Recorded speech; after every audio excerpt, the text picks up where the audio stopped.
Inspiration chassidique du jour 6 Tevet. Chochma, Bina, Da'at. La sagesse, la compréhension, l'attachement, le discernement. Différents mots français qui peuvent qualifier ces trois forces intellectuelles que nous possédons et que Rabbi Schneur Zalman, l'auteur de Tanya, a mis en avant lorsqu'il a créé Chassidut Chabad, une étude des profondeurs de la Torah qui soit faite en prenant et en pénétrant pleinement l'intellect humain. Or, nous explique le Rabbi Yosef Yitzhak, le Rabbi Rayat, 6e Rabbi de Lubavitch. Le but de la Chassidut Chabad n'est pas de développer des idées intellectuelles afin que celles-ci restent du domaine de la connaissance. Le but, c'est que chaque idée qu'on apprend en Chassidut trouve une traduction dans le cœur et dans les émotions.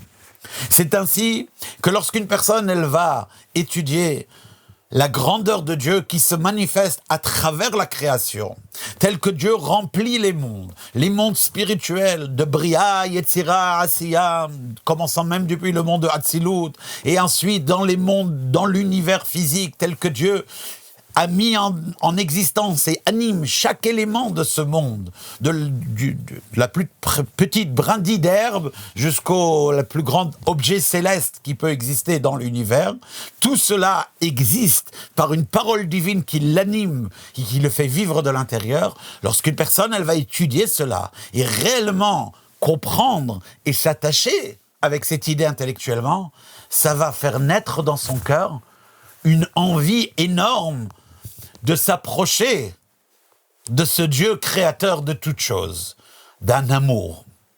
Un amour qui vient des Memale Kol Almim, de Dieu tel qu'il remplit le monde.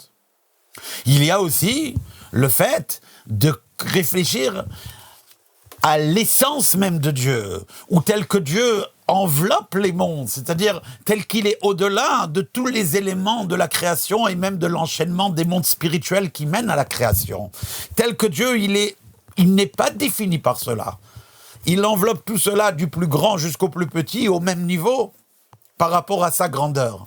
Et alors, ça donnera à une personne une annulation profonde, un amour qui ne cherche pas à se réaliser par un rapprochement, mais un amour où une personne se perd dedans, ahava rabba, et aussi une crainte de Dieu.